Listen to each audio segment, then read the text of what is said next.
సత్యవంతుడైన ఓ యూసుఫ్, ఈ కలకు భావం ఏమిటో కాస్త మాకు చెప్పండి. బలిసిన 7 ఆవులను బక్కచిక్కిన 7 ఆవులు భక్షిస్తున్నాయి.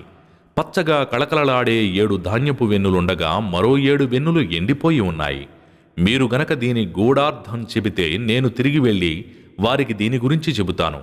వారు విషయం తెలుసుకుంటారు అని ఆ వ్యక్తి అభ్యర్థించాడు. యూసుఫ్ ఇలా వివరించాడు: మీరు 7 సంవత్సరాల పాటు నిరాఘాటంగా ఆనవాయితీ ప్రకారం సేద్యం చెయ్యాలి. కోతులు కోసిన తరువాత మీరు తినటానికి కొంత భాగాన్ని తీసుకుని మిగిలిన ధాన్యాన్ని కంకుల సమేతంగా ఉంచివేయండి. ఆ తరువాత తీవ్రమైన 7 సంవత్సరాలు వస్తాయి. మీరు ముందుగా వాటి కోసం నిలువ చేసి ఉంచిన దానిని అవి హరిస్తాయి. ఒకవేళ కొద్దిగా ఏమైనా మిగిలితే అది మీరు దాచిపెట్టి ఉంచుకున్నదే. ఆ తరువాత వచ్చే సంవత్సరంలో ప్రజలపై పుష్కలంగా వర్షాలు కురుస్తాయి.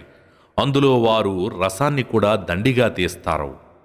అతన్ని నా దగ్గరకు తీసుకురండి అని రాజు ఆజ్ఞాపించాడు. రాజదూత యూసుఫ్ వద్దకు చేరుకున్నప్పుడు, నువ్వు నీ రాజు వద్దకు తిరిగి వెళ్ళి తమ చేతులను కోసుకున్న మహిళామణుల వ్యవహారంలోని నిజానిజాలేమిటో తేల్చమని అతన్ని అడుగు. నిశ్చయంగా వారి జిత్తుల గురించి నా ప్రభువుకు అంతా తెలుసు అన్నాడు యూసుఫ్.